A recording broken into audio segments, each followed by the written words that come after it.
Hey there, Sega fans. Welcome back to the Sega Guys podcast, the podcast capable of running Toy Story 2 in real time because supporting Sega has always been an emotional engine. I'm Dan the Mega Driver, and I'm joined as ever by the Sega Ages 2500 to my Yakuza. It's James the SEGAholic. Mate, how you doing? Very good, mate. I'm liking the puns. The puns are flowing in the intro. That is good stuff, mate. Had to get the emotion engine in there early doors. I like it. Yeah, I capable like it. of firing missiles, you know. That's it, mate. You know, Dro- rendering the pod racing scene from Star Yes. Wars Episode 1 in real time. All the myths, mate. But there's no myths on this podcast. We only deal in facts. Oh, in fact, mate. But yeah, so how you been? It's been a while since we managed to get behind the mic together. Oh, tell me about it, mate. Honestly, it's just it feels like an age, man. It's just things coming up, family stuff, and just even just now, I'm nursing a cold, and my throat is an absolute fire. So I'm sitting here with my customary cup of sweet tea. Only time I drink sweet tea is when I've got a cold and a sore throat, mate. It's the only thing that seems to help. And got my bottle of Iron Brew there as backup out of shot, just in case, because this will not last me the length of time. So, it's good to finally get down and get an episode done. And obviously, you know, this has went out a wee bit later to obviously to the All Access members as well, and the Panzer Premium members. We usually put this out really early, but we're actually recording this 2 days after it should have gone out to them. So apologies for that. You didn't get it quite as early, but sometimes shit just hits the fan and we have to try and deal with it. But we're here now, mate. We're here now. That's We're here the main now. thing.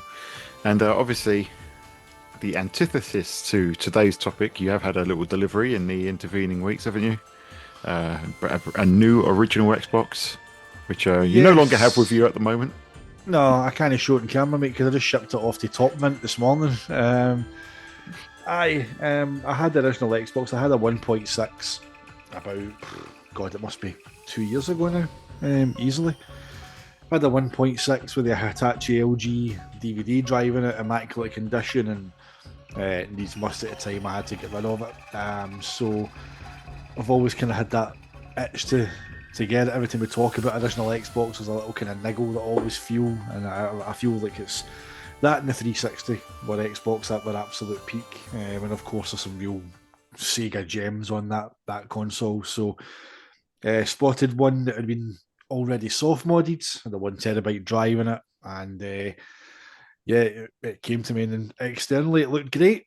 And it worked fine, no problems at all. FTP'd some games over, stuff like that, all worked fantastic. But when I looked through the vents on the side and on the back at the fan, I noticed there was a lot of rust on the metal shielding inside. Now, apparently, it's quite common, especially on UK Xboxes, because of if you store them in a garage or a loft and you get the fluctuations in temperature, it can cause a bit of moisture, and then obviously that does rust. So, opened it up and was going to take out the clock capacitor. The seller told me that they had done new thermal paste on it, but they hadn't removed the clock capacitor. Opened it up, and sure enough, the clock cap had already long since pissed its load all over the motherboard, but it hadn't spread beyond the initial area where the little kind of cluster of resistors are that actually hold the charge to keep the clock capacitor running while the system's powered off. If I read that right on Reddit, on the OG Xbox thread on there. So I got in touch with TopVint, and, you know, with a wee chat on the WhatsApp, and got it arranged, and I sent it down, and it's away this morning. So it's going to get total, you know, they call it the TLC package, gets completely dismantled, everything gets washed, motherboard gets completely cleaned, new thermal paste applied. I've got the capacitors getting replaced on it. And what TopVint recommended is that even though he can clean off the rust, because he sands it down to get rid of it, it won't ever actually fully stop it from coming back. It will return. So he's going to treat it and paint it, and it will be pretty much good as new. And then he does like a whole plastic polish, and he polishes the gem on the top as well. And it comes back to you looking, these pictures of ones that he's done on his X page, it looks fucking phenomenal. So I'm looking forward to getting some updates of the work So whenever it comes back, I'll share it on here. I'll need to get a crane or something in to lift it, just to bring it in. But I mate, I had some shots of Outrun 2 and Coast to Coast and Jet Set Radio Future, Panzer Orta, Gun Valkyrie, just digging into some of the Sega games on there. Aye. Of course, you sorted them out as well with a controller S, a Japanese controller S, no doubt, with the matching green gem in the centre, which I think looks a lot nicer alongside the console than the one we got with the black disc in the middle. So thank you very much, mate. No, you're welcome, mate. You couldn't stick with that Batman pad, could you? Oh, mate, I wish I could jump off camera. I should have brought that. It's the worst controller I've ever seen. Like, and on the listing, I've seen it, and I'm like, well, right, okay. It was the only soft modded one I could see at the time, and it came with this controller, and I'm like, oh man, see using it, holy shitty controller, Batman. It was just so bad. No, it was good enough to test it out, but no, mate, you couldn't play with that. It was horrendous. It's a Mad Catz controller, by the way. Yeah. Doesn't surprise you. No, well, they had the good stuff in the 360 era when they actually got their act together. But even then, but yeah, good stuff, mate. But in the intervening, well, since the beginning of this year, we've been dabbling with some PlayStation 2. No thanks, Yes. big thanks to the Memcard 2 Pro Plus or whatever it is, or the version that we got from AliExpress. But yeah, we'll get into that. But yeah, for this episode, we're talking about the rival to the Xbox. Or maybe Xbox is the rival to that since it came later, but the PlayStation 2, the absolute titan of video games. They're still the best-selling console of all time at the time of recording. Switch was catching it up. Sony seemed to find another 5 million console sales down the back of the sofa somehow to keep the wolf from the door a little bit longer. It's just you never get a pettier company than Sony. But yeah, for the time being, still one of the best-selling consoles. And to be honest, mate, you know, despite our own personal feelings at the time around what happened to Sega and stuff, I don't think you can really argue with that. It isn't one of the greatest consoles ever made either. Aye. It's, I mean, you can't deny the hype for it. It's like a pre-ordered one. I remember I went to, remember Gameplay? Yeah, Remember them? They were predominantly mail order. I used to phone up and pre-order. They would register a debit card with them, and you would phone up and put your order through, and then they would debit your card whenever it dispatched. And you always got it a day before release. yeah, The game always came the day before. But they opened up some kind of brick and mortar stores across the UK. Not many. I remember Um, actually. Yeah, yeah, and Glasgow was one of them. It's now a tacky gift shop that sells like tartan tea towels and knockoff still game t-shirts. But I in there and I put my £20 deposit down, and I remember getting the letter through from Sony with the headed paper on it with the PS2 logo, and it's like, dear James, thank you for your pre-order of your PlayStation 2 console. And in bold it says, please be assured a PlayStation 2 console has been reserved for you. And seeing those words, it was like, I was buzzed. I got mine like week 2. It wasn't launch day or week, but it was like the second week. And then I picked my bundle and paid my balance, and it was, you can't deny the sheer hype for it. I think a lot of that obviously came for the success of the PS1, but the PS1 had introduced a lot of franchises that were so fresh and so new that the sheer thought of playing a new Final Fantasy, a new Gran Turismo, these kind of games, a new Metal Gear Solid, but with these emotion engine graphics, that's what drove a lot of the hype, because you'd just been given these brand new experiences, and then suddenly this machine, which you were being told was a supercomputer, you're thinking, oh my god, what are these games going to look like? I have to play these. And then you put on Ridge Racer 5 and go, what the fuck is that? Ridge Racer 5 plays nice, don't get me wrong, but the Jaggies at the time were quite jarring whenever you first fired it up. Funnily enough, it was the first game I played, and I got that mem card, or is it the memory card Gen 2, the Bitfunks one that we got.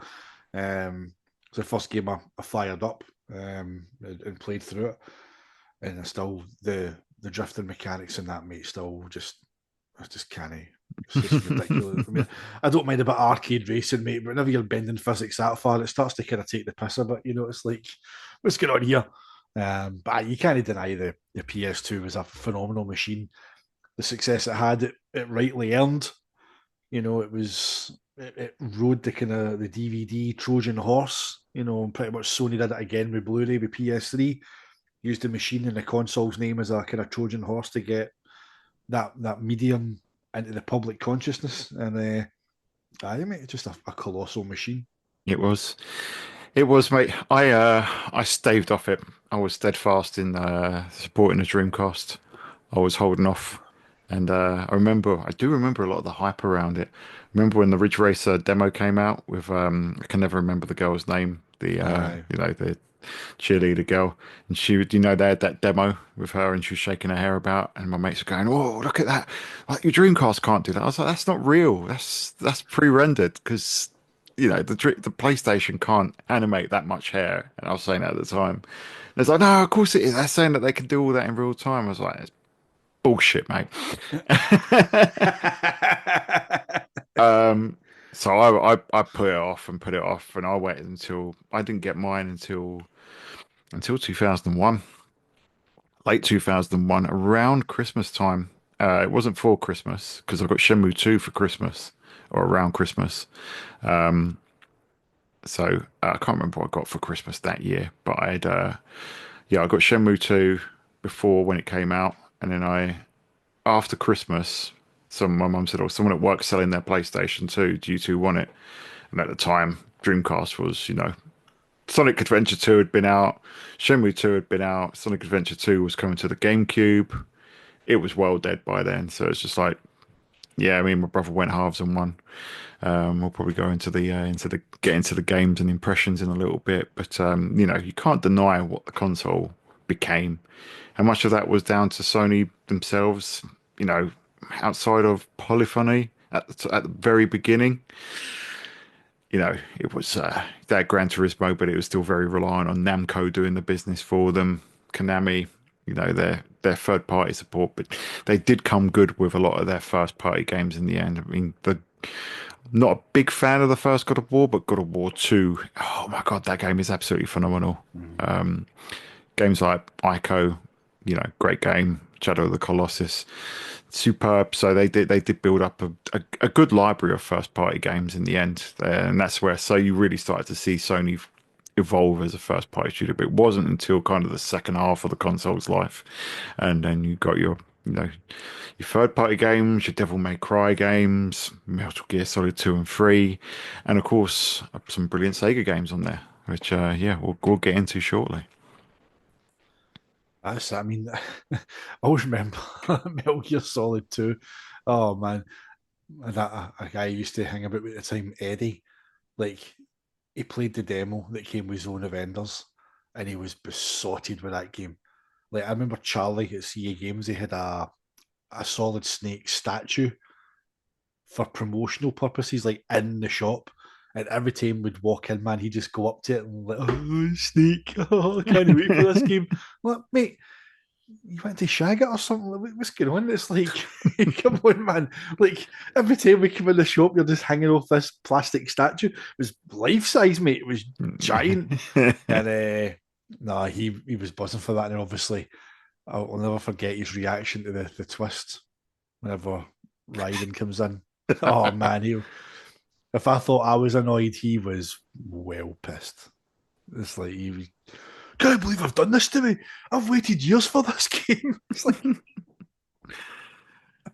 It was a proper bait and switch though, because I also got Zone of the Enders with the demo. That was one of the first games I got. It was a short window because I think we got Metal Gear Solid 2 a bit later in the PAL territories because I got the PAL version. I wasn't importing anything on the PS2. That passion was only there for Sega. aye. We got it a bit later, so I got Zone of the Enders. I got it second hand, but it had the demo with it. Played that demo to death, and it was, the rain effects and how interactive that demo was, and all the stuff that you could do in that little sandbox and the tanker. And then the full game, it's like that's just the intro. Switch you out. Now you're playing as this new guy. There's nowhere near as much interactivity. Still absolutely love Metal Gear Solid 2. It's an absolute classic, and I do appreciate the riding bit, but I can really see why people were a bit pissed at that. Aye. Oh, it did that annoyed. I mean, the guy, man, Eddie was distraught, man. Distraught. I mean, he never played the game after that. I tried to at least play it, but he just gave up. No, Yeah. no playing as him. Didn't wait all this time to play as him. Like, Oh trade dear. it in, mate. Dry your eyes. But of course, yeah, with the timelines and everything, it was well, got mine late 2002. What did it come out over here? Was it early 2001? It was That up. was late November, December 2000. It came out just before Christmas. Because I remember I bought mine. I paid for mine with my student loan. It went to good use, didn't it? Yeah, Um, Now I'm pretty. It was either November or December 2000 that it came out over here. yeah, Because Xbox was what, March 2001. yeah. I'm We got sure it it was. 2002 over here. Uh, So we got it. so It came out over here about the same time Metal Gear Solid 2 did. They both came out so pretty late. yep. 24th of November 2000. We got it. PS2. I mean, that's why I don't remember it because when it launched over, it had no games. PS2. I mean, we got to play Phantom Vision, yeah. Exactly. Oh man. I mean, my launch bundle was a Tekken Tag Tournament, Ridge Racer 5, FIFA 2001, a memory card, and an extra controller.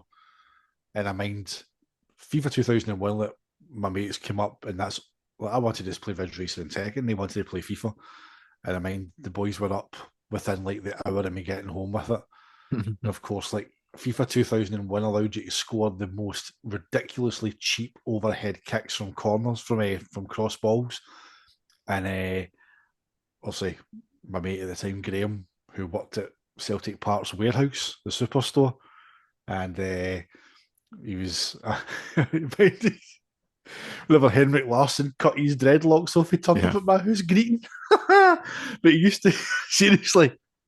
But I used to play some old firm games also. I was going Rangers, he'd go Celtic, and used to score overhead kicks with Larsson against me, man. Like, it used to drive me batty, man. But good times, mate. Good times. Yeah, I've never played FIFA 2001. So, but at that time, I think the FIFA games were getting kind of a pretty bad rep because by that point, I was obviously playing the Sega games. When I was going to mates, it was all about ISS Pro Evolution and then Pro Ah, Evo on PS2. oh, By the time I got mine, I was firmly in Pro Evo and got it for the Pez, next 4 years. Pez 4, mate. That was a peak for me. Pez Yeah, 4. same. One of probably the best Oh, football game ever made, next to Worldwide Soccer unbelievable. '97. So you'll like this as well, mate. This is tangent stuff we're off in here. Right? One of my best mates, Mark, right? Still good mates with me this day.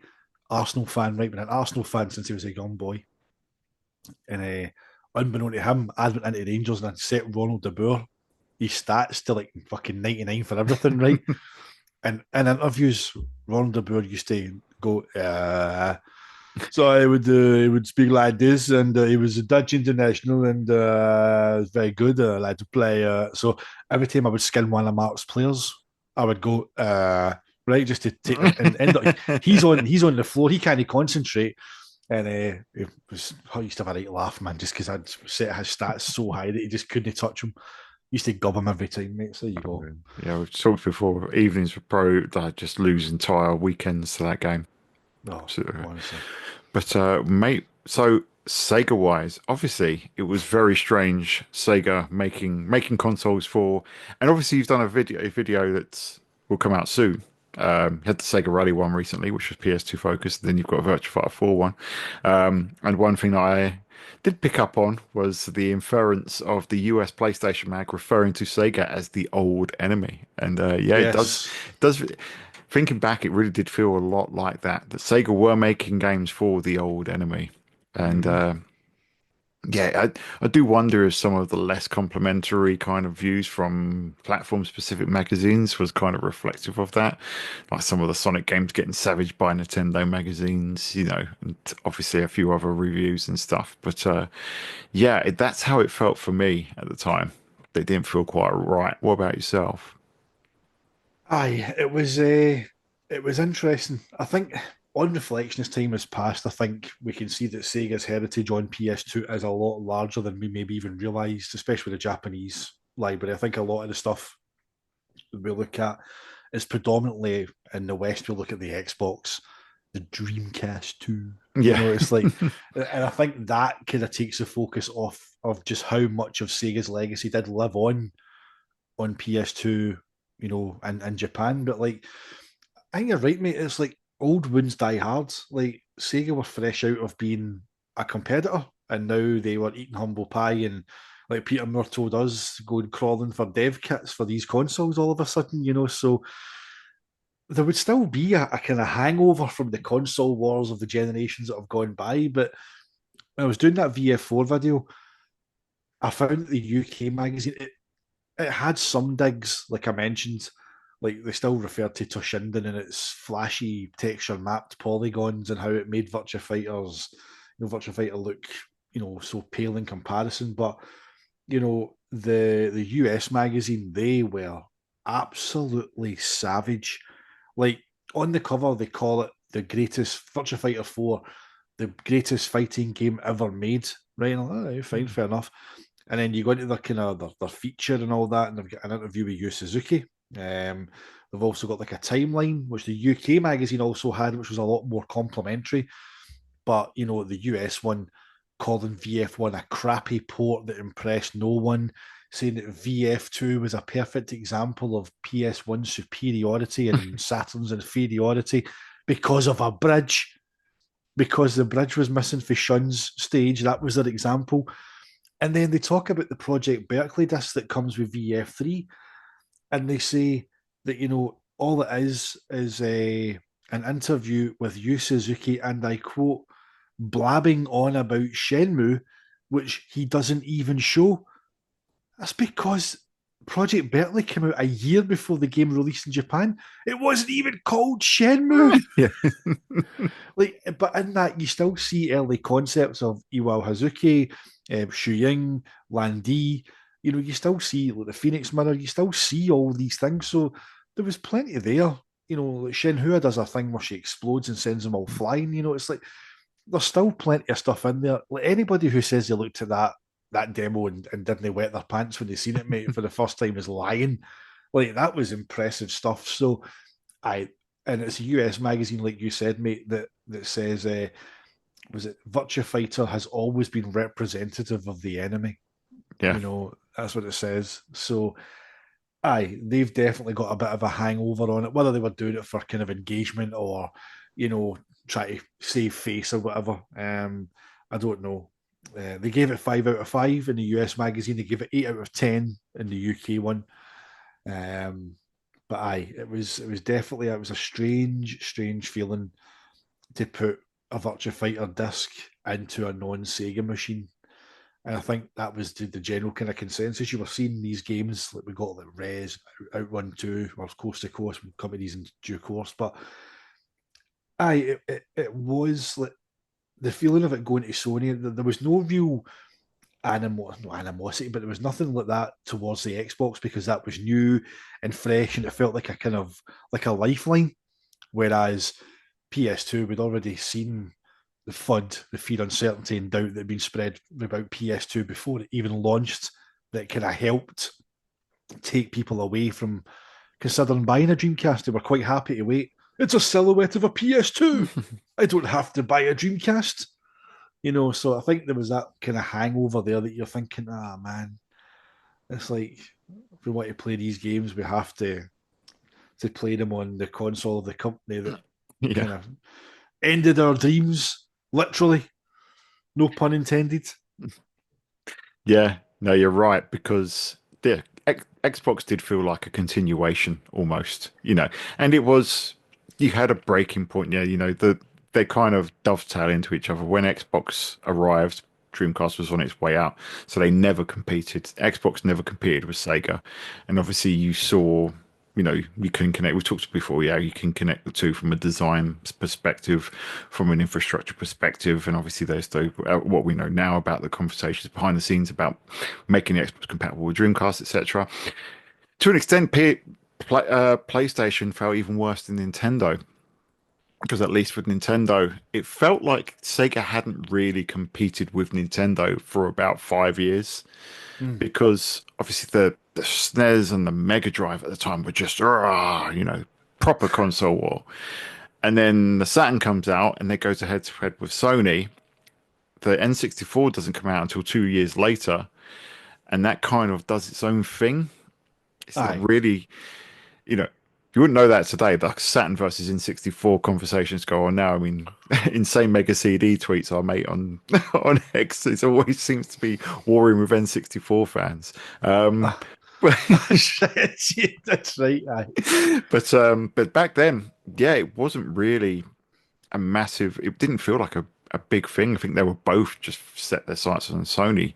Obviously, Sega had dropped out the handheld market. There wasn't a direct competitor to the Game Boy, and the GameCube, obviously, like the Xbox, came out after the Dreamcast had been discontinued. So by that point, Sega hadn't really been going toe to toe with Nintendo.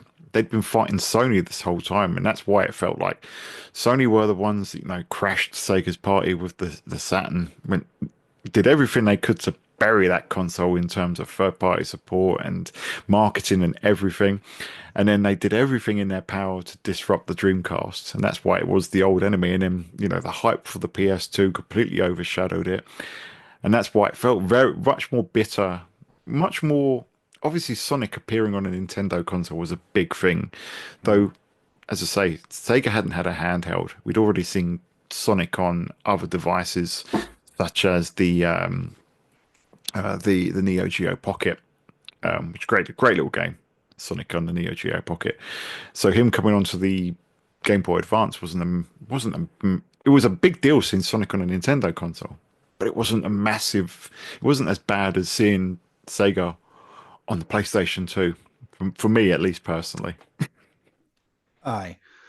Nah, Neo Geo Pocket version. I've never actually played that. I've played Sonic Advance, but I get right, mate. It's like like Nintendo, the way that the timelines have went, because like you're talking about in the UK, like N64 arrived at a time whenever the Saturn was kind of tailing off, So 97 in the UK. So aye, like I think it was March 97. So by that point, aye, Saturn's already pretty much in free fall.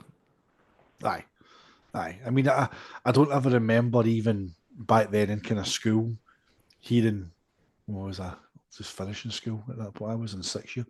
At that point, I never heard any kind of console warring between Saturn and N64. You're right; they did their own thing. It was like in a way they were like the kind of the OG Xbox of that generation. They were like more powerful than everything else and did their own kind of thing. Yeah. Kind of push some boundaries as well. Obviously, when the Mario 64 is whatever your opinion on that game is, but we kind of deny its impact on the industry. That's all I'm going to say about that. But it did its own thing. During school years, it was very much PlayStation versus Saturn. And it was like me and Sam just fighting Saturn's corner, like Jon Snow. I was going to say that Jon Snow.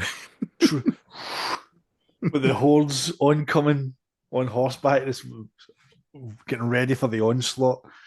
But it was definitely never any. Not that I've seen anyway. Different pockets of the UK may have been different at that time, but for me, I never seen N64 as going head to head. So there was never any real rivalry. The kind of the SNES and Mega Drive days, were just crazy. That was a proper fight, proper console war, mate. Sure. You ain't lived if you ain't been in a 16-bit war, mate. I came here for a fight. So, like a Western. Yeah. Like Colonel Custer. So what was the first Sega game you played on a PlayStation 2 console? Probably VF4, mate. Oh, really? I would imagine so. I can't. Thinking back, I can't remember what came before that. It would have been VF4, right? Yeah. Okay. Well, that one at the time probably left a pretty decent impression, didn't it? I mean, the Jaggies were they were jarring. Like, there was, and again in the video, I mentioned that, like, it looks the part for the most part. There are aspects of it that look absolutely stunning, like the deformation in the snow and the sand on like Lion and Jeffrey stage. The lighting effects of the helicopter spotlight on Jackie's rooftop stage, phenomenal. I still don't buy into this whole thing that Dreamcast couldn't have done VF4. I'll never buy into that argument at all. PS2 makes several cutbacks to fit that game onto the system. A lot of the backgrounds have got a lot of 2D elements in them as well.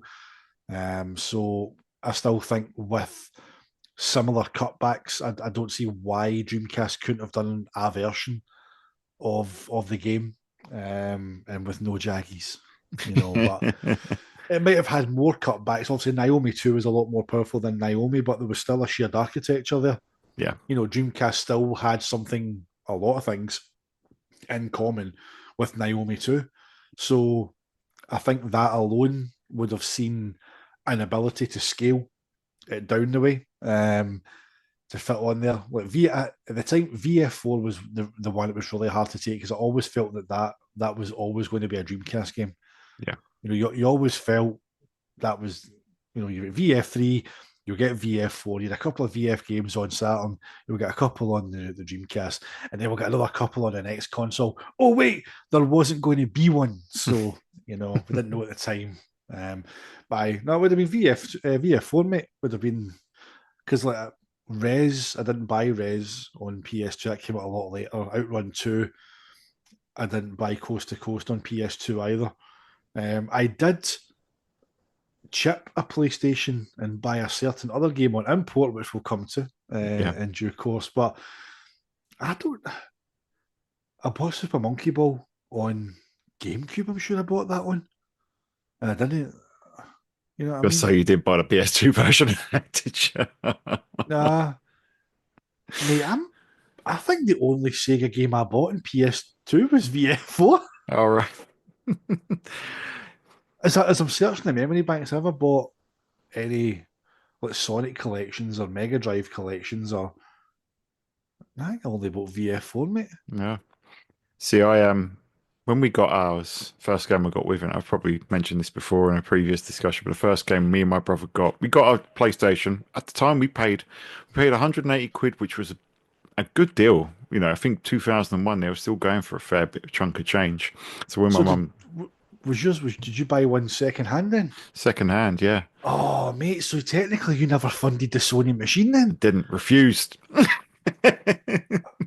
Oh, you legend. The only PlayStation consoles I've actually bought new are the PS4 and 5. Uh, yeah, and I didn't buy the PS4. My wife bought it for slight tangent. My wife bought it for me for Christmas, but only because she's got a crush on oh god, what's the guy out of Walking Dead? I can't remember his name now, but Guy that he's plays Rick. the guy that plays in Death Stranding. Oh, aye, right. Really? Yeah, don't know. It's just something. Don't know what it says about me, but anyway, she bought it and she was like, "I'll watch it." Does she like Amazon delivery, man? Because you could combine the two. Well, she watched the game for a couple. She's like, "I'll watch you play this," and she was bored out of her mind after a couple of hours. And she never watched me play it again. Brilliant. Brilliant game though, brilliant game. But I digress. So yeah, we got our second hand, 180 quid. Came with one game, and that one game, Crazy Taxi, uh, and I obviously. bought that. So yeah, so that was almost instant buyer's remorse, because we got it um, and plugged it into the downstairs telly, and it was like, oh my God. Now at the time, I obviously my Dreamcast was Japanese, so I'm used to playing the Japanese version at 60 hertz, and I think even the PAL version had a 60 hertz option, did it? Think I played it on the PS2 on the mem card Gen 2, and I'm pretty sure it did. Aye. the PS1 for the PS2 version doesn't have a 60 hertz option. The Uh, Dreamcast uh, version, aye. Dreamcast version, I think it does. If it doesn't, it supports it at 480p mode. But I Is the was just mem like, card Gen 2 not? I'm sure that the mem card Gen 2 will match the output of the ROM. I'm pretty because it didn't feel when I played it, it was shit, but it didn't feel any slower. yeah, you might have been be playing the US version. Aye, Oh yeah, yeah. If you're playing the US version, you're fine. So you'll be in the PS2 60 hertz mode. But I was playing on the PAL. I was playing it in PAL, ooh, and it was there's so much dead zone in the sticks compared to the Dreamcast. The triggers were just completely all wrong. It just felt awful, and it was just like, oh my God, what have I done? Like Anakin Skywalker, what have I done? Dreamcast is there. Like, it's like a mutilated Darth Sidious going, you have betrayed me. This is your, God, this is. sitting there like Nelson for The Simpsons. Aye, So yeah, things did pick up, not due to Sega games. Obviously Grand Theft Auto was 3 was the next game I got. Then we got Zone of the Enders, Metal Gear, and then Kingdom Hearts was one that I loved. So they came good. But from there, picked up a few other Sega games on PS2 for a while.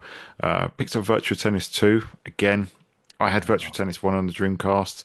This felt like a step down visually, and I think that was the problem because you're going from those 480p visuals on the Dreamcast down to 480i, and it just weren't the one, mate. And that's why eventually got it would have been the following year, I think. I got the Xbox for Christmas from my girlfriend at the time. My brother was like, "I'm going to university. Do you mind if I take the PlayStation 2?" I was like, "Fill your boots, mate." Off he off he went. And yeah, in hindsight, though, it had some great games on there. I put the video up a while ago, just talking about the games that I ended up with physically on the PS2. So it's trying to plot kind of a journey, trying to categorize them. You had your Dreamcast ports, which were kind of a mixed bag. Crazy Taxi, obviously garbage. 18 Wheeler, pretty damn good on the PS2. Then you had your ports from other systems. Can't remember which ones were on there now, but Sonic Heroes is absolutely atrocious on there. Monkey Ball, which I didn't feature, is also bad on the PS2. But Outrun 2006, superb. And then you had a bunch of the original content as well. Vampire Knight, which is the light gun shooter, and that is an absolutely phenomenal game. oh, I had that as well. Oh God, how good is that game? I had that as well. Remember that? God, Because it I really don't blows get a my. lot of sleep these days, mate. I just you're jogging some mind matter here, mate. That's good. I remember Vampire Mike Christ, I. Yes, well, mate, we're like, our friends at Gaming for Ages, because we're old, Aye, because we're because old. yeah, we're forgetting we played some of this stuff too. But Vampire Knight is, it always strikes me as amazing how Namco is like, oh, we'll make a game when they got WoW Entertainment at Sega to do it, and Sega are just like chameleons. Oh, we want to make a game in the Namco vein, and it just feels like a Namco game, but made by Sega. It's so Aye. brilliant. Okay. No, Crazy Taxi, mate. Don't start me on that shit. Where did that go so wrong, man? It was like the taxis are too heavy, the dead zone and the sticks, like you mentioned. Like even I set it to I always play it on the settings on Dreamcast. I've always went to controller type B. Yeah, So it's like accelerate and brake is A and B, and then reverse and drive is the triggers. And the muscle memory was trying on that Dual Shock 2, mate, but it just wasn't. The shoulder buttons are absolutely awful for doing limit cuts. They're just so bad. It's just everything about it just feels wrong. Like even the voices as well, they're changed. yeah, they are. They changed recast the voice actors. Just so strange, but Why? very very strange, mate. But the PlayStation 2 did have some excellent exclusive games, as I say, Vampire Knight, Shinobi, another excellent game. Um, I don't know, mate. What did you think in terms of the support? Just speaking from PAL territory. So obviously, the video I did was purely. This is this is how we viewed it from a power perspective. These are the games. This is 10 games that represent what we got. So you got, iffy ports, somewhat decent ports, and then some absolutely phenomenal original games. As I say, Vampire Knight. You had Shinobi, and obviously the sequel to that, which was Nightshade. So from a power perspective, I don't know, it felt like a little bit of a mixed bag, more so than Xbox. And I think that's why in the West, especially, the Xbox is more synonymous with Sega than PlayStation was. And that's why it almost feels like the Dreamcast. We'll touch on the Japanese side in a minute, but from a Western perspective, was that your impression as well? I felt as if Sega were doing just enough. I think they reflected on what had happened before. I think they'd seen what happened with Saturn, they'd seen what happened with Dreamcast. I think they tailored their approach accordingly in the UK. I think like we got VF4, but Yu Suzuki wanted VF4 everywhere. But it was very much a mixed bag. Like, I mean, 18 wheeler, why the hell that? That's just a bizarre one. Thinking decision to release that. It never done well on Dreamcast, and even in the arcade, it was very, very niche. The whole big giant wheel on the cabinet was, part of the charm of that was we played at Arcade Club in Bury. It's a good port though on the PS2. I was surprised Mm. how close it is to the Dreamcast when you put it in, 60 hertz mode. S3e25 challenge as well, Yep, that's you another one. know, which has a third person view, Yeah, which isn't in the arcade version, it isn't in the Dreamcast version. There is a hack to add it to the Dreamcast version, but I think it's a pain in the arse to implement. So I'm never bothered with it. But that's not a game I would mess with adding hacking shit in it. See the way that is. That's just the way Yu Suzuki wanted it to be. So I'll that's just the stick to thing that. actually, because Acclaim are the ones that published that, and Acclaim's Yes. names are Aye. on the Crazy Taxi box, and they're on a lot of games. Did Acclaim do the porting duties on these games, and did Or were they Sega? just publishers? Yeah, Mm.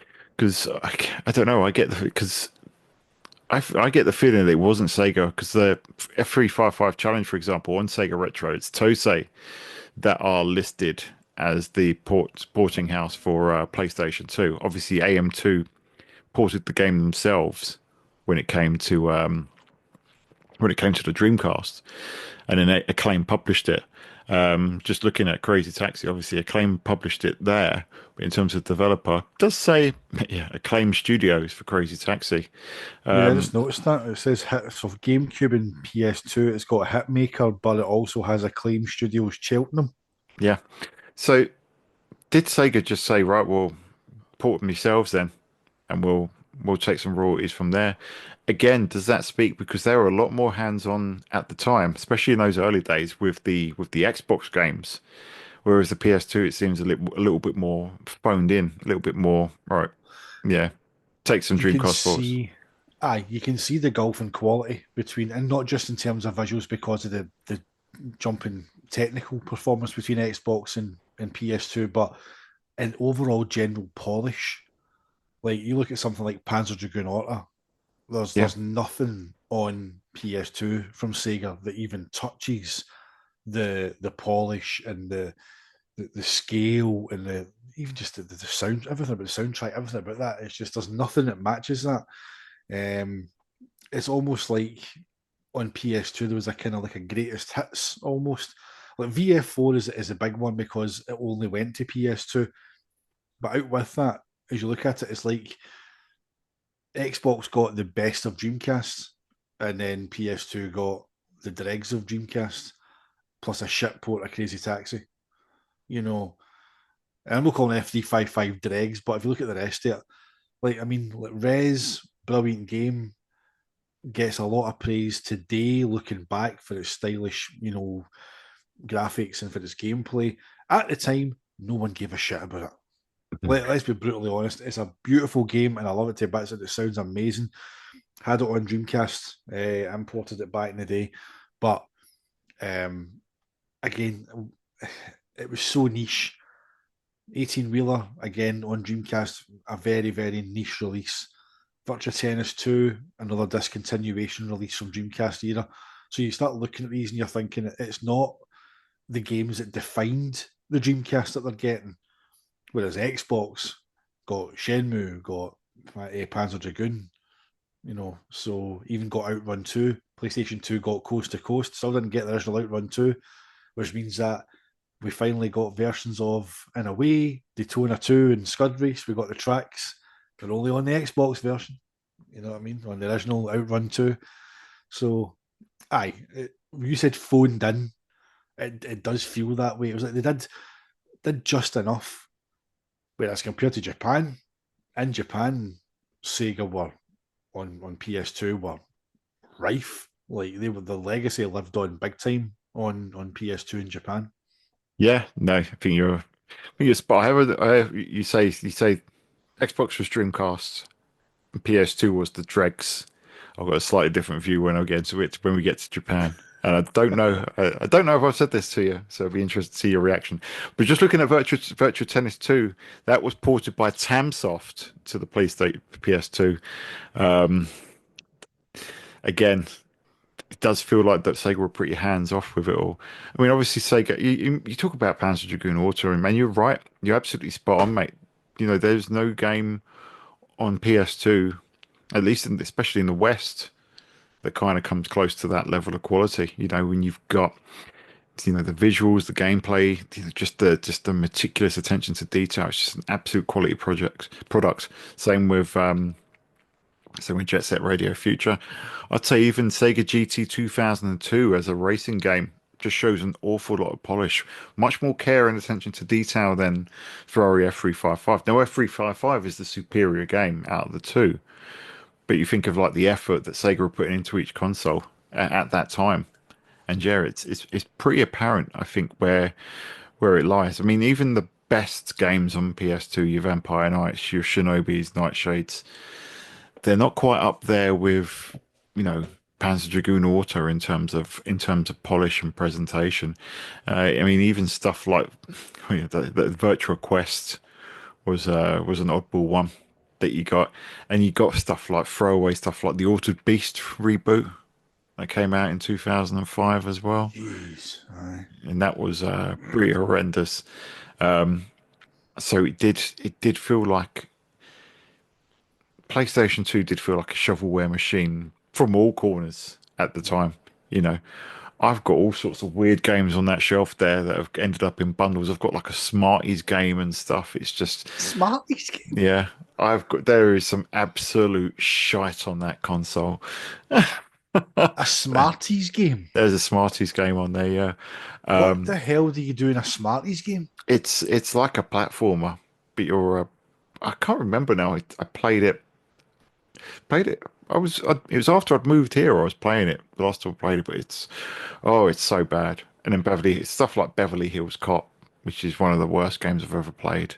There's so everyone was dropping absolute shit on this console, and Sega, it felt like to a degree, were just like, yeah, acclaim, you can do that. Go on, you port these games over. We've got these deals with Xbox, which is interesting because when you go over to Japan, things kind of change a bit. And you obviously, unlike me, I moved on to the Xbox, and for a while I didn't look back until I met my now wife and got her play, and she had her PS2 still hooked up, and got to rediscover games that way. But you modified. Did you chip your PS2 to play import games? So I bought a PS2 Slim. A Japanese one or?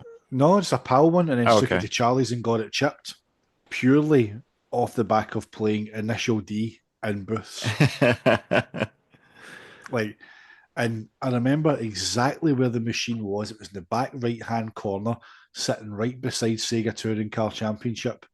So you're walking over and you're hearing So High blaring, and then you've got the track mode for Initial D with stuff like Speedy Speed Boy, and you're like, "Oh, what is this?" And then you sit in, and it's like, you know, your Night of Fire and stuff like that playing, and it's like, "Oh my god, this is unbelievable!" Like, and this Initial D sent me down a complete and utter rabbit hole. Right, I'd never heard of Eurobeat before. Like, also I'd heard like So High, Avex tracks on Sega Touring Car. playing Initial D and the drifting, and just the whole setting of it, driving down those kind of wave, meandering mountain turns and stuff like that. And I'm like, but the cabinet was a single player one with a big fuck off speakers like right behind you. So speedy speed boy, and your ears, man, is booming away. And I'm like, this is unbelievable. Like, when is this going to? What's this going to come out on? I need to play this. And I found out it came out in a way. There was a version on PS2 that there's been umpteen arcade updates to Initial D, right? So like, I think the PS2 version is like a port of like stage something, right? It's one of the stages. For the most part, it's the same game, because like, how many times can you go up and down a mountain? Let's be fair, mate. It's like, but there's like a story mode in it, and obviously that kind of ties in more to the anime, and it led me down a rabbit hole, mate. I bought bootleg DVDs off of eBay that had English subtitles on them, and these were beautiful, mate. They were box sets, and they were glossy, and they'd inserts, they all folded out and all that, and they artwork, but they looked legit, but they were bootlegs. And also bought like 2 soundtrack sets, so it was like 2 5-disc sets of the soundtrack. Mate, I've still got Eurobeat on my like, the soundtracks on Spotify and my phone. Like, I still like, oh man, like Mikado, Deja Vu, Speedy Speed Boy, Space Boy, Night of Fire. Oh man, Take Me Back to Tokyo, Big in Japan, Don't Stop the Music Tonight. I could. It's honestly, anybody who loves Initial D will be going, oh, there's some good tunes, mate. It's like, it's such a good game. But the minute I found out that was on PS2, or there was a game, very, very close to it.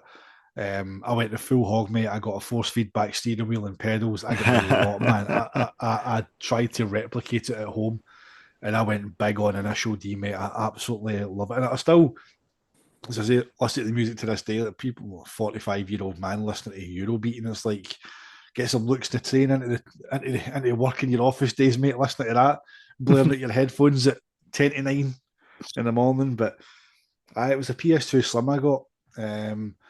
Funny thing is, again, disposable income in your 20s, mate. Honestly, I bought the silver PS2 as well, just because. just because. And you know why I ended up, I hated it? Because they never made the power and eject button silver. Yeah. Like, you lazy bastards. That's the one the missus had. She had the silver one. Imagine going all that way to making a silver console. You don't even match the bloody buttons. Nah, it was shocking, mate. But I bought that. I found that at a clearance later on. Coincidentally, also bought the green and clear crystal Xboxes. This is all stuff that I sold in 2007, mate. It's just mountains of shite that I didn't need. Like, if I wasn't married, mate, I'd be a hoarder. I'd be one of these guys that just sitting in amongst mountains of consoles and games. Nah, mate, that's modest. Right? Yeah. I think, like, well, we don't know what's in the other side of the room that we can't see, right? There's stuff in the loft, but yeah. But no, I went big on Initial D, mate. I absolutely loved it. So I didn't really. What else did I get? Anything else on import on PS2? Nah. Nothing really jumped to that I picked up. I just literally bought it just to get that Initial D. Yeah. Straight up to Charlie's like, can you chip this for me? It's like 80 quid or something it cost me to chip it. Brilliant. Don't regret it one bit. I mean, the thing is, compared to and this is something that we're only discovering, that I'm mostly familiarizing myself with now, and I'm only really discovering now, is just how good that Japanese PlayStation 2 library is. In terms of release titles, it actually dwarfs the Xbox One. It dwarfs the GameCube one. I think Sega's published the games that were attached to Sega actually dwarf the ones published by Sony on the PS2. I think Sega actually released more games. I think they're second only to EA in terms of games published on the PlayStation 2. And yeah. And you look at the games that actually came out in Japan, and you had the Sega Ages games, which obviously I know that you're looking at the moment for a future video. They're a bit of a mixed bag, but you had games like Nights into Dreams. You had Outrun 2 SP, which Yes. is a phenomenal version of the game. Obviously we got Coast to Coast. We had Outrun 2 on the Xbox.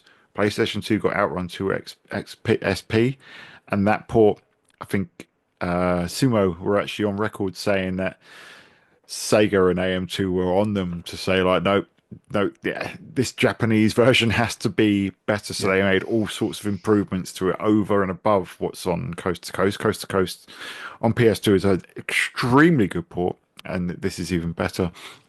You know, and those games, I think you look at the games that came out in Japan, you had a lot of the Shining games. I think some of them actually came out in the US. We didn't get them in the UK.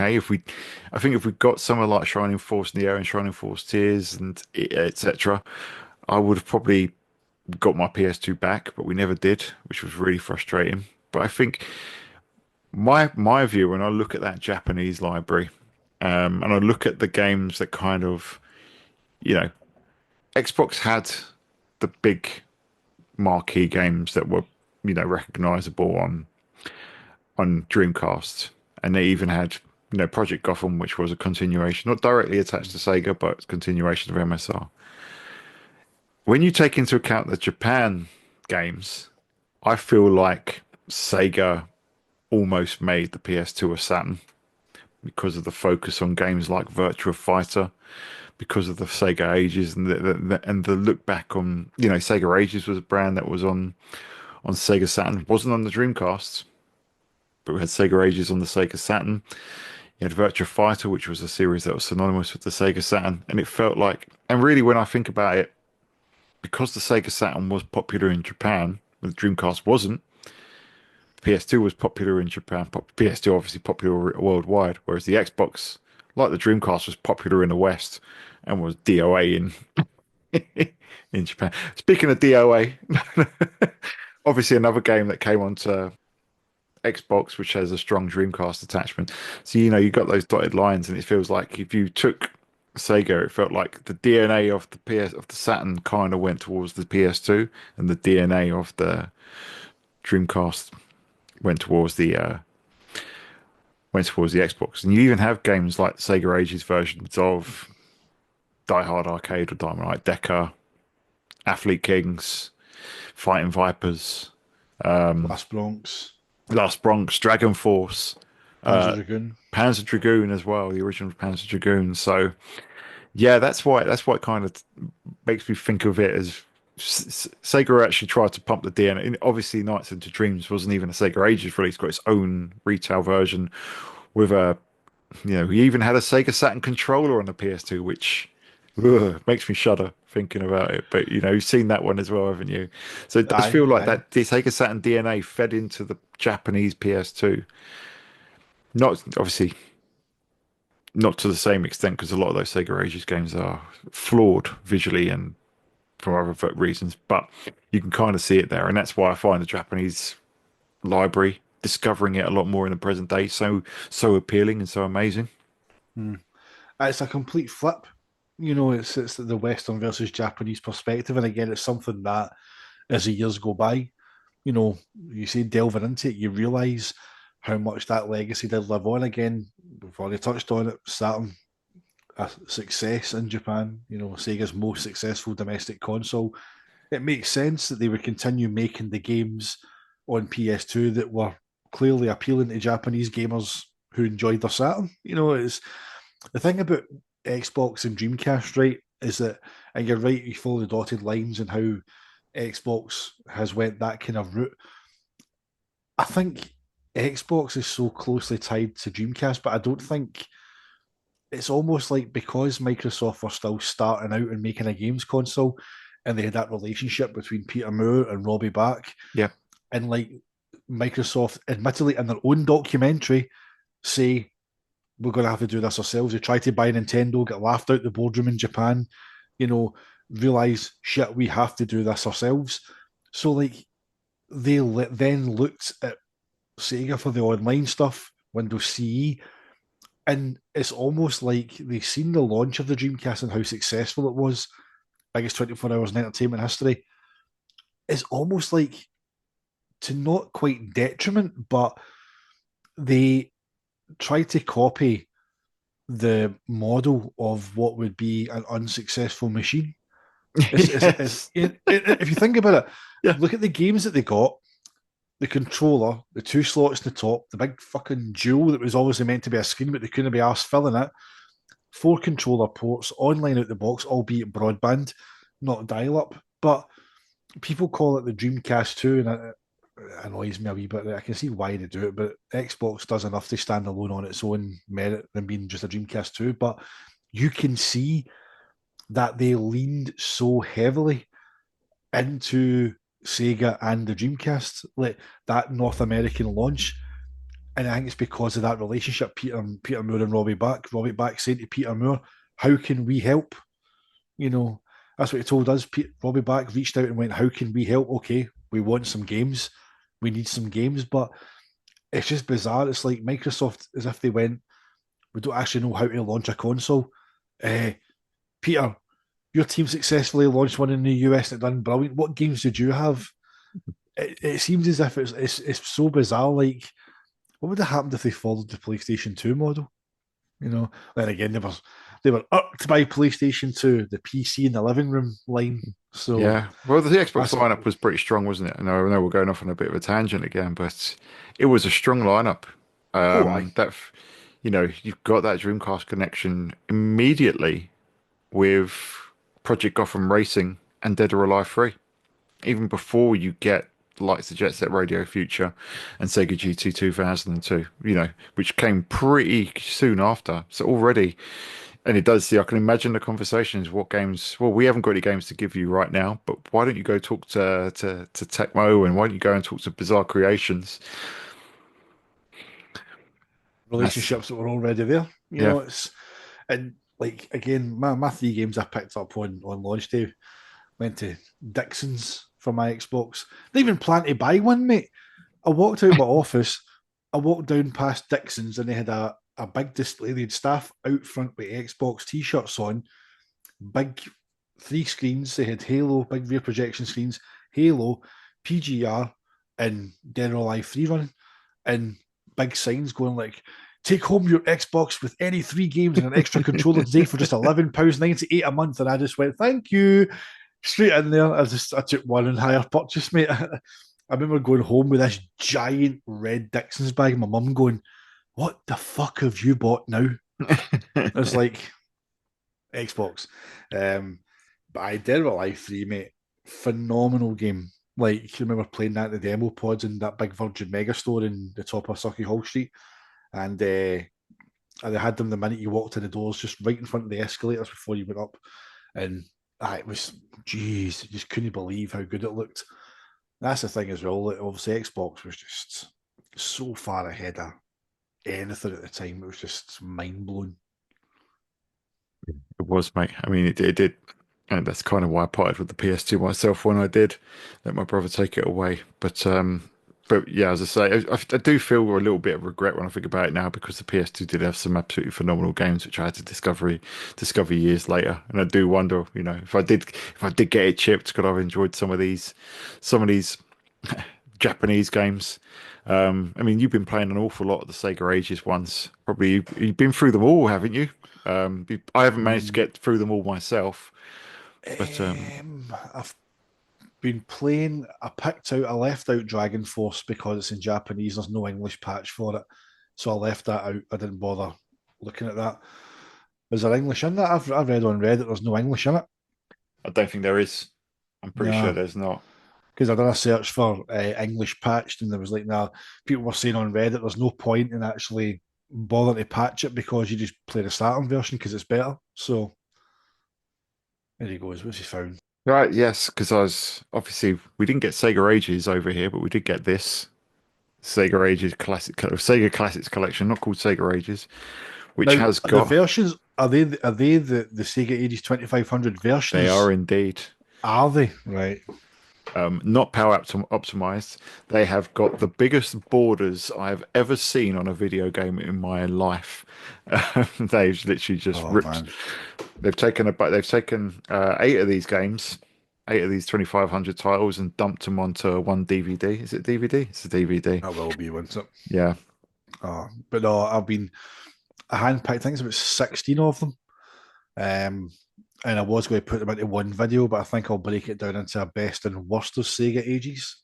yeah. Because there's some interesting choices there. I didn't know what they were when I went into them. And yeah, um, discovered during research for it that Streets of Rage and Alex Kidd were meant to be Sega Ages 2500 games as well. They appear on a Japanese release schedule on the Sega's official website. Found it by going through the old Internet Archive, the what they call it, the Wayback Machine, they call Yeah, it, and found it on there. Um, it's on an upcoming release schedule alongside Last Bronx, which has got a date and a price. Obviously, the 2500 in the name refers to the price. yeah. It's 2500 2500. Yeah. yen. So they were budget releases. Some of them are absolutely brilliant. Some of them go above and beyond. Some of them are absolute horseshit. And that's about all I'm going to say without giving too much away for the videos that are coming up. But I've played a fair bit of them. Sometimes looking at some of them, the gameplay still shines through, but there's some design slash graphical choices that just make you go, "What the hell is this? Like, what have you done?" Oh my god, no. That'll be fun doing the video for that, mate. I've got all my gameplay in place for it. The scripts are pretty much in place, so I'll be able to start editing those together pretty soon as well. Yeah, because the interesting thing about that, and you mentioned Streets of Rage was scheduled. So the last Sega Ages was 2006. But in a strange decision, and this game did actually get a Western release, and I mostly played it on the GameCube, was you had Sonic Gems Collection, Mm-hmm. which was the first release of Sonic CD on another console. Obviously, it only came on GameCube and PS2.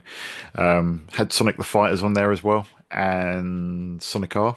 Don't like the version of Sonic R based on the PC port where the adds all these weather effects and just yeah. But interestingly, the Japanese version has the free Streets of Rage games on there, so it almost acts as a stealth Sega Ages Streets of Rage, albeit bunged into a an oddball Sega Sonic the Hedgehog collection. So, do they do anything to change the visuals on it? No, they're just free No. emulated games.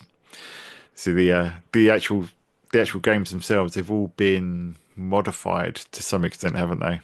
You don't have the Yeah. originals in there. Like Virtual Racing is a great one that I really enjoyed on Yes. this pack. It's a virtual racing flat out, I think it's That's called. it, yeah. It's just Right. Virtual Racing on this version. So they did do some localization on it. Outrun looks off. Space Harrier. Golden Axe. Golden Axe is a horror show. What the fuck did you do to Golden Axe? Look how they massacred my boy. Look at the massacre, my boy. I mean, what, like Knights, like, so I've just looked up Knights, right? 53 quid on eBay, right, for the PS2 version of Knights. But it just comes in a normal box. Yeah, Like, why not put that in 25? I don't want to sell for 2,500 yen. That's how you want yeah, to get you want to get full price for that still. So Virtua Fighter 10-year anniversary as well. That you keep getting people in the comments of VF videos whenever we say there's never been a perfect home port of Virtua Fighter 1. Well, actually, Virtua Fighter 10th anniversary edition. No, that's VF4 Evolution with a VF1 skin.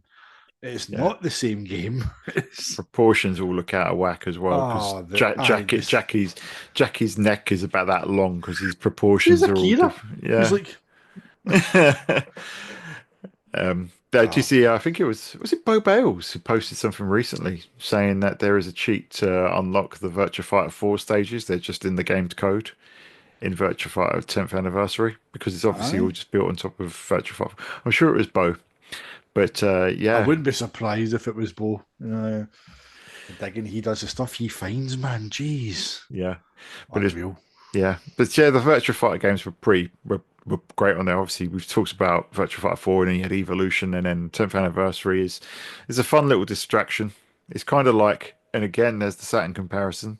It's kind of like the Virtua Fighter kids of of the Virtua Fighter 4 world. Let's just take this game and then just do some weird artistic changes to it, but it's the same game underneath. So yeah, I overall, just add one thing, mate, about I played Last Bronx, and I think I sent you a screenshot on WhatsApp. Playing Last Bronx on Sega Ages 2500 on PS2 just made me appreciate all the more how absolutely stunning the Saturn version is. yeah.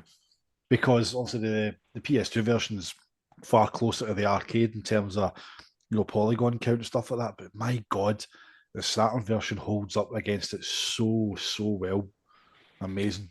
Yeah, I think it's the same with with Virtua Fighter 2 as well, because even though the PlayStation 2 version is far more detailed and has a lot more of the detail and geometry from the arcade game and fully 3D backgrounds, etc., they obviously run interlaced on the PlayStation 2, where they look a bit soft, doesn't look as sharp as the It's Sega quite Saturn washed version. out. It is I think the PS2 version is quite washed out. dull colors as well. Hmm. Mate, the best version of VF2 is the Saturn version, right? You can take your lack of Shun's Bridge and ram it. It's like it's even though I've got the 360 port and it's absolutely nailed on arcade perfect, when I play Virtua Fighter 2, I always go for the Saturn version. It just feels right. It's the best version of the game in the home, in my opinion. I think it's like Sega Rally on Saturn. They just belong on that system. Yeah. It's the best way to play them. Yeah, I'm inclined to agree, mate. Even the 360 version, which you can play on the Xbox One, I don't know, it doesn't feel the whole screen. It's all You it can go in doesn't. and mess about with borders and it's not quite. You can tweak the settings and stuff, but it's not quite the same. Saturn version was made for that console, but yeah. So I think as far as PS2 is concerned, mate, I think we'll round it up by just going through our top three games on the console, just like we did with the Astro City in the last discussion. There might be a little bit of overlap, but we'll start with you this time, mate. What would be number three out of the near Number 200 three. games that Sega furnished the PS2 with? Number three. Well, I've got two, but right.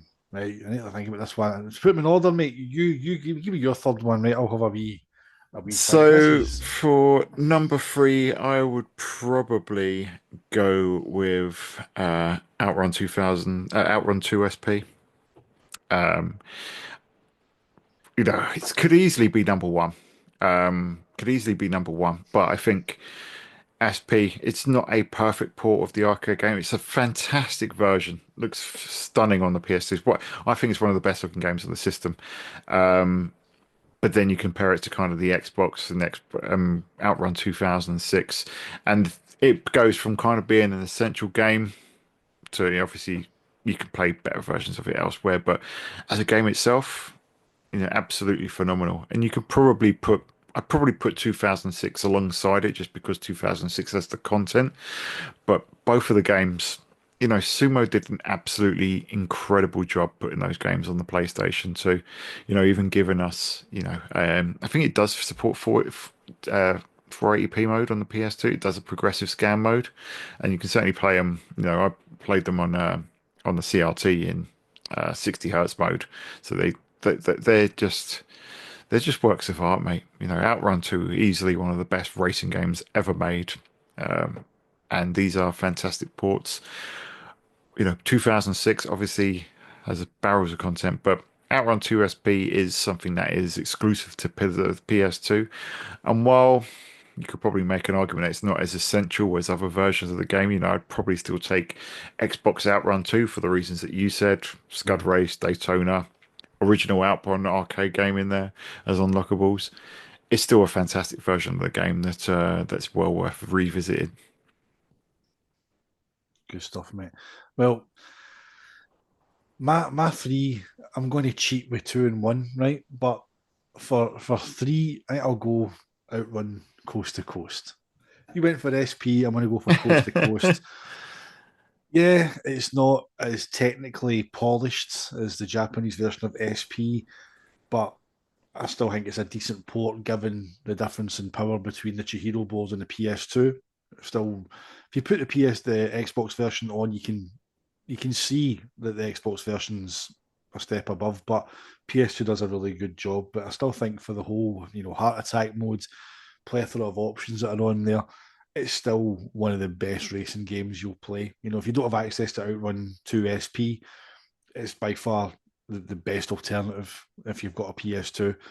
I say heart attack mode's great fun, mate. Even if the woman does get a bit annoying screaming at you, keep passing cars, drift some more. It's like, stay in the blue, Hit the like, cones. yeah. It's like, look, man, I know what to do. The game tells me what to do. It's like, she gives you a barrel load of abuse if you crash into the back of somebody. Yes. But and the thing with 2006 as well, with Coast to Coast, is that it's still affordable if you want to play it physically, which is a Yeah. big bonus. I think the last check on CX, it's 18 quid. The Xbox version is like 80 Yeah. because it was one of the final games on that platform. So it's got a much smaller print run, whereas on PS2, that console kept going for years after that game came out. So there's plenty of copies going around, but just get yourself a mem card Gen 2 and pack it full of every version and just enjoy them. That's I got my copy for £1.50. In fact, the copy up Coast to there, Coast or SP. 2006 Coast to Coast on PS2, the PAL version. It was £1.50, and my janky old PS2, 50. which I've now replaced thanks to you. The janky old PS2 wouldn't read the disc, so I bought another copy and sold the other one for a couple of quid each way. But yeah, and another tangent is Big we crowd were obviously flying there. having a conversation the other day about porting Outrun 2 to the Dreamcast. They're saying, what if we ported Outrun 2 to the Dreamcast and someone shared a discussion on Dreamcast Talk from 2006, and it actually had a Sumo Digital developer saying, yeah, well, we got it on the PSP, but obviously the PSP has 32 megabits of RAM, which the Dreamcast does not, and it would have been a Herculean effort to get it on there. And I was thinking, 32 megs of RAM, where have we heard that before for a Dreamcast port recently? So Yeah, if you're listening, GTA 3 team, I've got a that's it. special request. Get Skimp and Falco and the boys on it. That's it. Falco Mate, with don't, his wizardry or the SH4 coding. as Falco says in his banner on his Discord account, he's got fuck the PS2.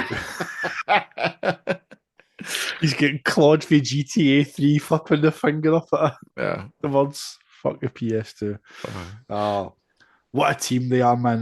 That the stuff they're doing with the Dreamcast is, it really does make me so happy to see the Dreamcast getting pushed like this, because we've said for so long there's so much untapped power in that wee box. yeah. And the work that Falco's done, like he spent 2 years of his life digging into Callisto OS and helping get it up to speed, and we're reaping the rewards now. You're seeing these guys using COS to such amazing results. You've went from the likes of, with the greatest of respect, Intrepid Izzy, Super Alice sisters, driving strikers. Now you're seeing Grand Theft Auto, Vice City, the Wipeout rewrite stuff that's coming over. Yeah. Which, by the way, I believe is now finished. So I'll need to get another video on the finished version of that. It's J.N. Martin has basically been in the Discord saying that he didn't want to spend a lot of time on it. He didn't think it would be something he would. I didn't want to spend a year on this. Also Yeah. refer to what happened with Doom 64. Now, whether he is actually finished, we know he likes to go back and tweak around with stuff. But I think from what I'm reading in the Discord and talking to Stiff and stuff like that, I think it is pretty much done. So I'll have a look at that in due course and get something up the channel with the final version. But it's amazing to see the Dreamcast getting pushed. And you said, mate, whenever GTA 3 was originally running, it was on an emulator with a mod to run at 32 megabyte of RAM, and they have compressed the shit out the textures, found every nip and tuck and tweak to fit it onto the standard 16 megabyte of RAM, and it runs brilliantly. So who knows, mate? Yeah. Never say never to these guys. So, mate, if they pull that off, please make me Scud Race. I'll pay you to make me Scud Race. Well, Outrun 2 has been on PC, so it could be decompiled, could be turned into a PC executable, could be decompiled and turned into a Dreamcast game, nipped and tucked and made to run on 60 megabyte of RAM. Who knows, mate? We can dream. We can dream. But my number two PlayStation Sega game is Vampire Knight. It's one that I actually play a lot with my youngest daughter. Got my GunCon 2, and I think does it support the GunCon 1?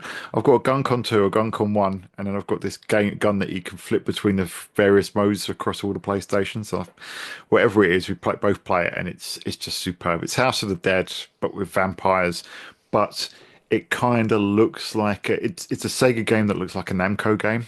It's like Aye. Sega have really leaned into WoW Entertainment, wasn't it? Have really leaned into that Namco aesthetic. So it looks like if the guys behind Time Crisis made House of the Dead, but it's all made by Sega. And obviously it's, they're not zombies. You get all sorts of like monsters all attacking you fast and furious. It's not like you got your shambling zombies like a lot of the House of the Dead enemies are. Saving people means shooting the parasite on them that kind of takes them over. So you have to be really on point to get it. But it's an absolutely phenomenal game. Really cool, really challenging. Yeah, what a really underrated light gun shooter, I think, because it doesn't seem to get an awful lot of love elsewhere. But I'm an absolutely massive fan of it. Aye. I bought that at that phase where I would just went into GeForce and basically bought anything that was new on a Thursday because they always broke the street date. And I would go around at lunchtime from my work and just basically buy whatever was new. And what you said about it looking like an Namco game, that's nailed on. It absolutely looks like an Namco game. But aye, the GunCon 2, I had Time Crisis. I bought Time Crisis 2 with the GunCon 2 bundle. Aye, mate. Good shout. Good shout. Good game. Yeah, Time Crisis 2 is brilliant as well. That's better than the first game. Although I've still got a soft spot for the first game because of those Christmas Day home videos, man. Just that's all you hear in the background. Like people exchanging gifts and all you hear is action. He must be dead by now. Sharudo Garo. Since you have traveled so very far. Be my guest and let me entertain you. It's like Sam used to take the piss at me because every time I completed a mission, I would do the pose. It would go down, like you absolute melt. Like what are you doing? Oh god! Right, that's what's PlayStation 2 game number 2 for you then, mate. So I'm going for Virtua Fighter 4, mate. For my number 2, and again, just everything we spoke about earlier. It's just a seismic release. Yu Suzuki basically we had asked Peter Moore the question about how did PS2 get it? Well, we got the answer in the pages of official PS2 US magazine, which I'm not going to read out here because I don't know if this is coming out before or after that video. Before the video, yeah. So I'll leave that because we did get an answer. I remember I was reading it and I'm like, oh, we've got an answer.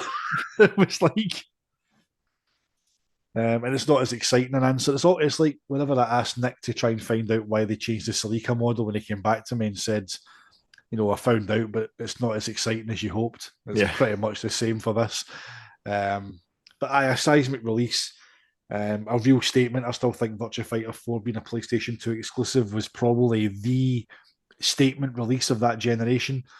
It's the fastest selling Sega game that generation. It sold 500,000 copies this opening weekend. an absolute monster. While still not given the respect in the West that it's deserved, in Japan, it certainly showed that it wasn't slowing down. Even in the US, I talk about lack of appreciation in the West, but even in the US alone, all combined sales of Virtua Fighter games, so VF4 and VF4 Evolution, made Sega $23 million. You know, it's it did the job. It did exactly what it set out to do. It was good to see a VF game finally making Sega some cash. So and it's a damn good fighting game. You know, yeah, we lost Taka Arashi due to size and how they wanted to implement the new mechanics for fighting, um, as well as the movement. The eight-way movement was brought in, the dodge button was dropped out.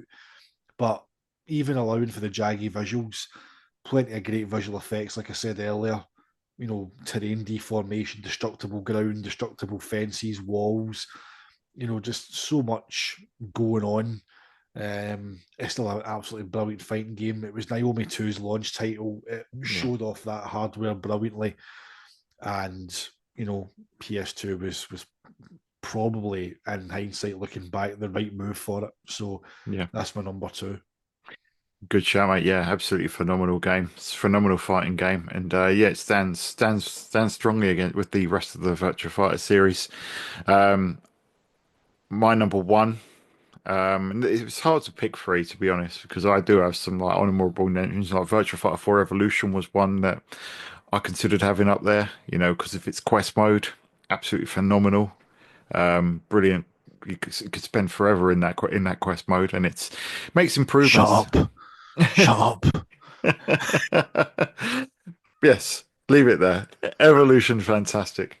Yakuza is a game that we haven't actually talked about on this episode, but obviously Oh, I as forgot about that. Christ, I. yeah, it's obviously the first one is hilarious because it's English dubbed. And it does try to go really all in on that English dub because you've got Michael Madsen, and you've got Mark Hamill doing When you Majima. told me that, mate, I was like, what? Um, Mark Hamill, Luke Skywalker himself, was in Yakuza? Yeah, he's full on Joker mode. He's just doing his Joker voice for Majima. His Joker voice is fucking amazing, It but is. honestly. Um, the only thing with the original Yakuza is it is a bit rough around the edges. People have always compared Yakuza to Shenmue. The first two games are just, aside from them being semi-open world and having arcade games, I don't see it. Um, they're more like top-down adventure games.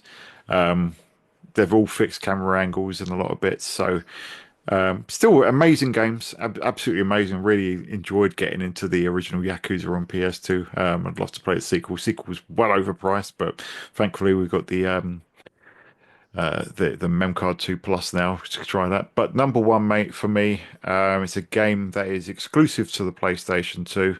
It's a game that, oozes style and charm, and that is, it's a Sega classic in terms of the series. It's got to be Shinobi for me. Absolutely phenomenal action game. For me, it stands up there with, the likes of Ninja Gaiden, Devil May Cry. It's a lot more kind of platform focused than those games. But I love the mechanics behind it. Love, how you dodge and block and stuff. And you've got to kill things to feed your sword. Because otherwise it starts sapping your life away. So you got your life bar obviously, and then you've got the kind of the blood on the sword. The blood trickles down if you haven't killed anything for a bit, so you got to go murdering things. Then if you kill like certain like a whole group of enemies as they come onto the screen, you get that cool like kind of cinematic, and they all just kind of fall apart in the background. You know, brutally hard game. Brutal bosses, but some massive bosses. They've got the giant spider in the subway level. It's just absolutely superb.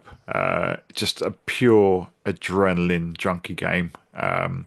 Again, just finished Ninja Gaiden 2 on Xbox, Ninja Gaiden 2 Black a while back, and I love Ninja Gaiden. This is definitely up there with that sort of game. Just pure, just a pure video game, mate. it really just clings on to its heritage, its lineage, those old arcade and Sega Mega Drive and Master System games. It's just an absolute work of art as far as I'm concerned, and that's why that sits as my number one Sega game on PS2. One I haven't played, I have got it on the SD card on the mem card Gen 2. So, an idea for a video, mate, you could compare PS2 Shinobi to the new one whenever it comes out. Yeah, yeah. I think that the when Mel was talking to Shiro a while back, and he was saying that he'd like to see Shinobi as in the Okami guys, and I think when they showed the trailer for Shinobi and we saw it cell shaded, it was kind of they were kind of harking back to what Mel was saying. It felt like Mel had it nailed on, but I think the difference is that what the new one is 2D, whereas obviously this one is 3D, and I think it works really well as a 3D action game. And that's where I think Mel's Okami reference was coming from because it would kind of be like cell shaded polygons Mm. in 3D, and I think that would have worked really well. But uh, God, who are the guys doing it? It's not DetMU, is it? That are doing the Shinobi new Oh, game. Christ. What's their DotMU were name? the publisher. It's the guys behind Streets of Rage 4. Right there. Oh, it's terrible. That's gone.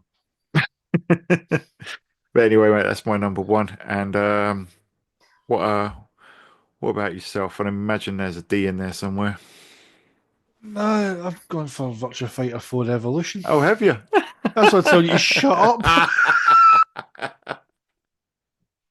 I told you I was going to cheat with my three. Oh, okay. Remember you were going about so about the quest mode, and you can. I'm like, shut the fuck up. It's like I'm stealing all your spiel with my honourable mention. I know. It's like just I'm cast just it thinking aside. he's going to do initial D for number one. No, no. It's no. I think because again, it's my love of Virtua Fighter, mate. I just think it's as I said before, it's a standout release on of that generation, that crossover from hardware into software.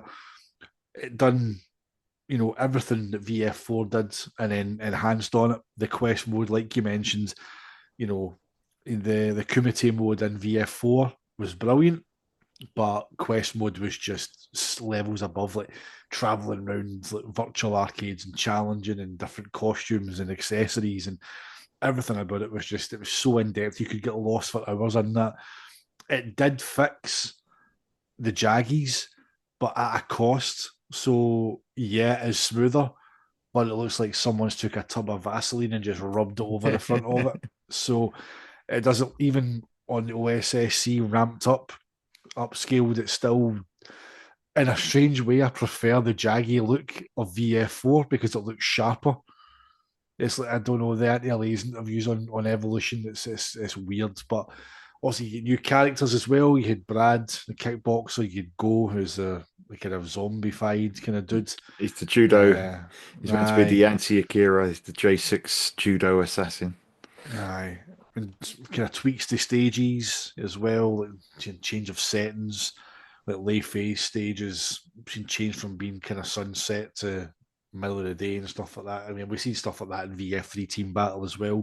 Like Jeffrey's stage went from being in glorious sunshine to being in the moonlight, Mm. so which always annoyed me that, if you want to play the original stages in VF3 TB, you have to go into two-player mode and hold start while you select the stage to get the VF3 version. Yeah. Pain in the arse, honestly. Sega making us jump through hoops to get basic stuff. But no, initial D, as I say, I did do the whole thing of importing it in, but the reason why I couldn't rank it as number one, as much as I love the music and I love the gameplay mechanics of the handling, the crux of that game is the story mode, and you can't really enjoy it at all because it's in non-Japanese subtitles now. Yeah. There is an English patched version of the game out, but it only patches the menus. It doesn't Ah. touch the story mode. So if that story mode had been patched, it would have been number one. But purely because the experience of it is literally all you can do is play single races, really, and replicate the bare bones arcade experience. But the story modes is very much where it's at with Initial D, that lore of Takumi and the tofu delivery, and you know the rivalry with the gangs, and how he I always loving the anime, man. It's like they just doubt him, and there's Takumi sitting there in his car looking absolutely bored at his tits, driving this E86 or Hachiroku, and then you get the anime where the smug guys and their Imprezas and their Supras, like, ha, I've lost him. And then you see the animation as he looks up at his rear view mirror, and those trademark headlamps of the A6 just appear, and then you see him going, huh? Hachiroku! It's like he just realizes that he's there. There's Takumi, no bother, just like putting these wheels in the gutter and just riding it around the corner, overtaking them, and then Night of Fire kicks in. That's you're off and running. But as I say, if the story mode had been translated, I would have had that number one just because the lore of Initial D is so good. But without that, I can't really Yeah. elevate it. So, no, I think the two Virtua Fighter 4 games for me are standouts. And VF4 Evolution, despite having those kind of slightly muddier visuals with the so-called anti-aliasing, the quest mode alone makes it, mate. It's phenomenal.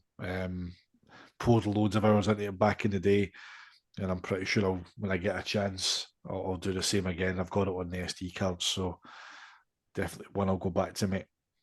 Yeah, it's just such a shame that we haven't seen it since Virtua Fighter 5.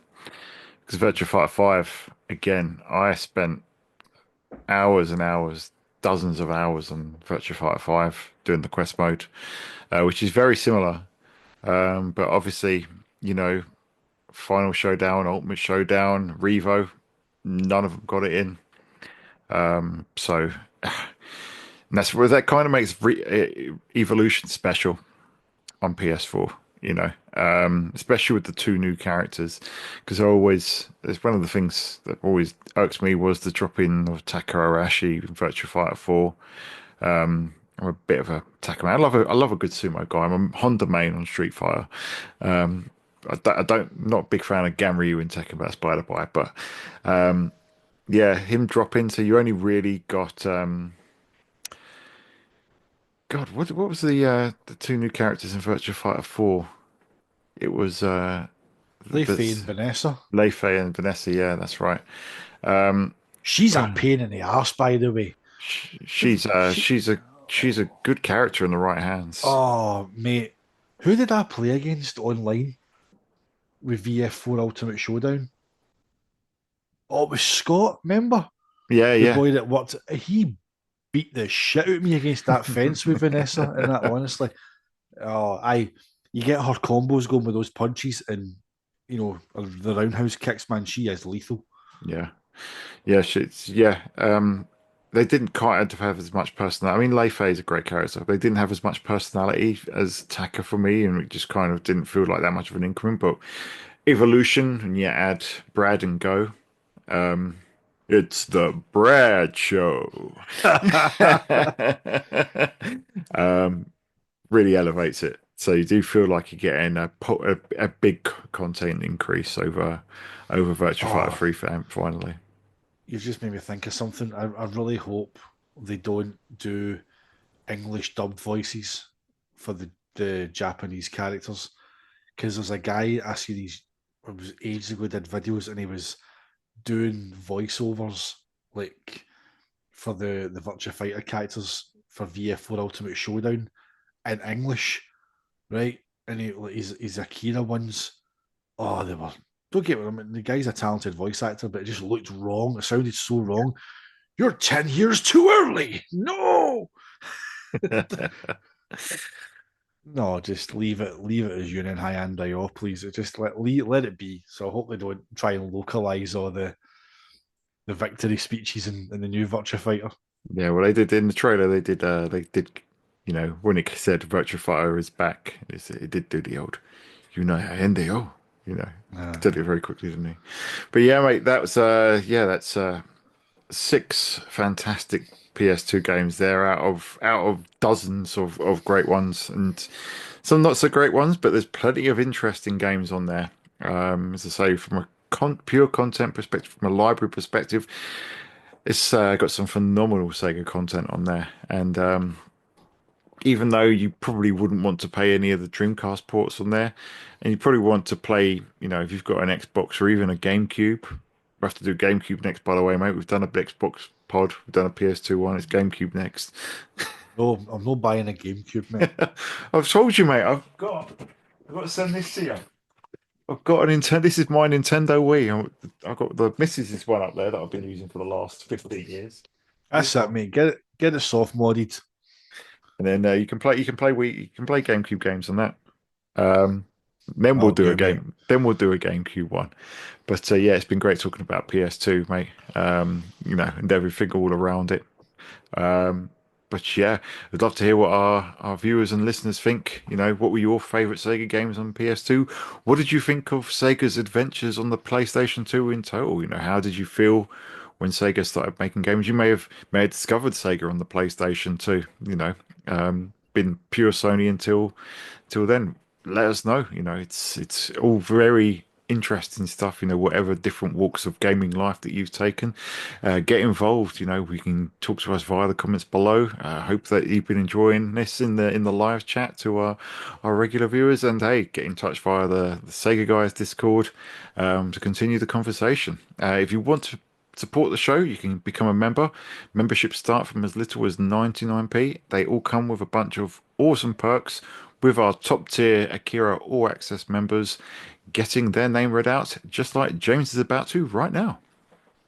Certainly, our Akira All Access members for this week's show, we have G-Man, Stiff Peaks, Mikowski, Craig Williamson, Sega Saturn, Shiro, Resident SD, P-Wall, Peter 007, we have Andy Mackey, we have Nick Tulloch, Greg Matthews, David Owens, Tom Thumb, Kaiju Leviathan, love that name, see it every week, Nelson Serino, and we have a new member. We have Jessica's Retro Lunacy, who has joined us on the Sonic supporter tier. So, and look, we read your comment, Jessica. The Squishmallows are back. We pay attention in this show. But no, thank you very much to all our members and subscribers for your continued support of the show. And mate, it's been good. I've enjoyed this. Yeah. Tangents are plenty, and it's been good to record at a regular time because I was talking to Tom Thumb, right? Last tangent to finish the show. I was talking to Tom Thumb and XDMs the other day, and he was talking about recording times and stuff like that because we're getting Tom on. And when I mentioned the 6:30 a.m. recording session, which we sadly didn't make, he said, "Oh, that's why you and Dan have started talking so quietly on the show." So it's been good to record at the usual kind of Wednesday evening slot and have a right good laugh. So no, I've enjoyed this, mate. It's been a great chat. Thoroughly enjoyed it. Yeah, likewise, mate. Likewise, and we're going to get building that content up again. And once again, thank you to all our viewers, subscribers, members, everyone that's getting involved, and everyone that gets involved with the chat, in the comments below, and supports the channel. Like, subscribe, anything that you do to help the channel along is greatly appreciated. We have burst through 11,000 subscribers, which is absolutely phenomenal. On 11,500 now. Just your continued support is just truly humbling, so thank you so much. But that's all for now. Until next time, we will see you on the Sega side. You got